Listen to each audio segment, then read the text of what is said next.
Peter Parker est accusé de plusieurs meurtres sordides et risque la peine capitale. Son procès doit avoir lieu sans délai et il y a bien peu d'espoir qu'il s'en sorte car les preuves à charge sont accablantes, mais fausses évidemment.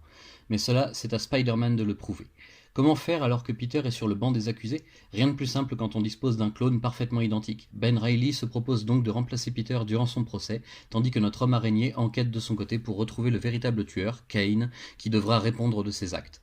Mais la traque de Kane n'est pas de tout repos car Stunner, l'ancienne amante du défunt Docteur Octopus, le recherche également pour le massacrer sans pitié, en quête de vengeance. La puissance de Stunner est incroyable, mais fort heureusement elle est aveuglée par sa colère, ce qui permet aux deux tisseurs de se soustraire le temps d'un bref combat mano à mano. Peter ramène Kane au tribunal par la peau des fesses et l'oblige à confesser ses crimes, ce qui fonctionne contre toute attente. Dès lors, Ben rend son rôle et sa vie à Peter, qui est désormais un homme libre, mais pas pour longtemps.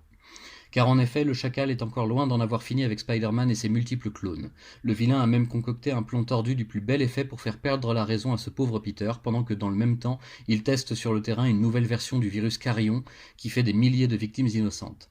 On apprend à cette occasion, et suite à de profondes recherches, que Peter est en réalité le clone et que Ben est le véritable Spider-Man. Un choc qui menace d'anéantir Peter, qui ne devra son salut et sa santé mentale qu'à l'intervention et à tout l'amour de Mary Jane, toujours là pour lui envers et contre tout. Désormais, les deux héros joignent leurs forces pour déjouer les plans du chacal avant qu'il ne mette à exécution ces terribles menaces et ne tente d'éradiquer rien moins que l'ensemble de l'humanité pour la remplacer par des clones sous son contrôle. Un sacrifice cruel sera néanmoins nécessaire pour tout arrêter, et pourtant, les ennuis ne font alors que commencer en vérité. En proie à des troubles du comportement, Peter se retrouve sous l'emprise hypnotique du chacal et s'en prend physiquement à Mary Jane.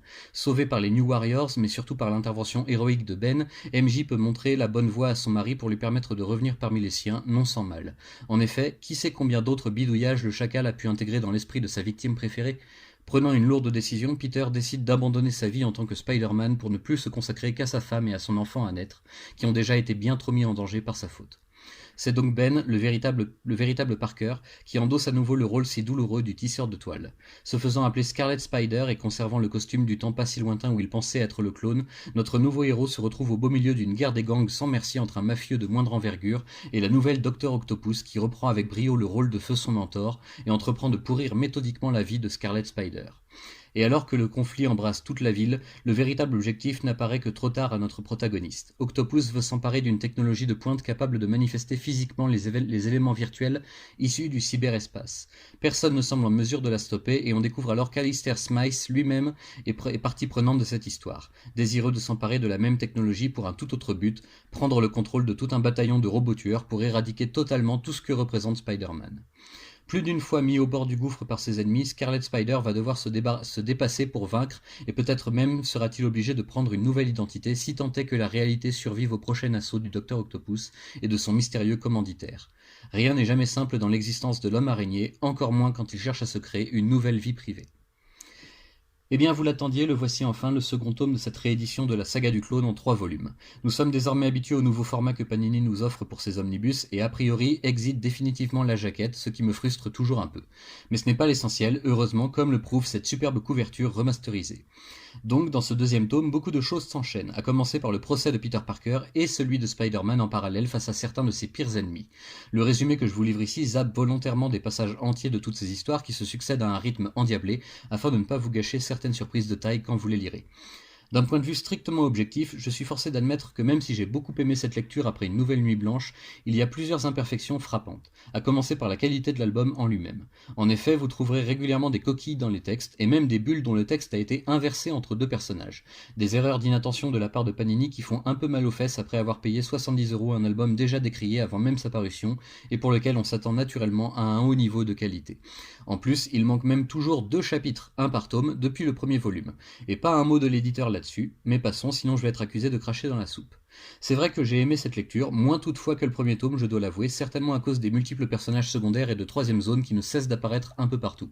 Les auteurs et dessinateurs ne sont pas toujours raccords, et la différence entre deux styles graphiques peut parfois faire très mal aux yeux. Mais il faut aussi prendre en compte le fait que tout se faisait alors dans une certaine précipitation chez Marvel à l'époque. Le rythme de production, la cadence infernale à laquelle se succèdent les différents numéros de chacune des revues consacrées à Spider-Man, font que forcément, la qualité finale de l'écriture s'en ressent et paraît même un peu bancale par moments. Heureusement, il y a quand même du très bon dans ce ventre mou de la saga, à commencer par l'intensité avec laquelle le lecteur sera amené à suivre les révélations les unes après les autres, jusqu'à totalement finir par douter de tout ce en quoi il croyait jusque-là. Qui est le vrai Peter Parker? Tellement de clones et de machinations qui en viennent à déconstruire ce que l'on pensait acquis depuis longtemps, c'est assez génial dans l'idée et vraiment dommage que ça soit par endroits mal raccordé au reste. On passera sans s'arrêter sur les différents clichés propres aux années 90, comme les coiffures mulets et les musculatures improbables, ainsi que les filles taillées comme des épingles, MJ ayant droit pour sa part à un assez charmant petit ventre de femme enceinte, plutôt réaliste pour le coup. J'apprécie également tout particulièrement la représentation de la chatte noire, qui fera une sorte de caméo très rapide mais qui ne laissera personne indifférent. Et en parlant de plastique de rêve, Stunner sera aussi de la partie au début et à la fin de l'album, à deux moments clés et très différents l'un de l'autre. Ainsi, vous découvrirez sans aucun phare ni filtre la réalité crue de ce personnage très mésestimé et pourtant si touchant. Personnellement, une petite larme de compassion m'est arrachée à la lecture de cette histoire que je trouve dramatique et, étonnamment pour l'époque, terriblement actuelle encore de nos jours. Je n'en dis pas plus, vous verrez par vous-même. En fait, en écrivant ces lignes et en réfléchissant à ce que je peux tirer comme enseignement principal de ce second tome, je réalise qu'il est plein de personnages féminins forts et ayant un rôle assez dominant dans l'intrigue principale, même dans de courtes apparitions ou des représentations défavorables de temps en temps. Dans un univers d'hommes et de héros au masculin, voir des femmes bonnes ou mauvaises qui tiennent le haut du pavé, ce n'est pas rien. C'est même assez risqué, mais ça fonctionne. Du moins le temps de quelques épisodes avant que la testostérone ne reprenne le dessus. Un scénariste qui réussit particulièrement bien ce tour de force, Tom DeFalco, signe les meilleurs passages de cet omnibus selon moi, et je vous invite fortement à vous renseigner sur sa série Spider-Girl, dont je vous parlerai de toute façon dans les VO du vendredi, un de ces jours. Bref, pour conclure sur ce tome 2 de la saga du clone, assez correct dans l'ensemble, même s'il peut clairement faire mieux par moments, regorge de petites surprises inattendues, mais aussi de clichés insupportables du genre, et quelques menues maladresses éditoriales. On attendra avec impatience mais réserve le troisième et dernier tome pour lire la grande conclusion, en espérant que Panini relève le niveau technique pour éviter l'édite maladresse.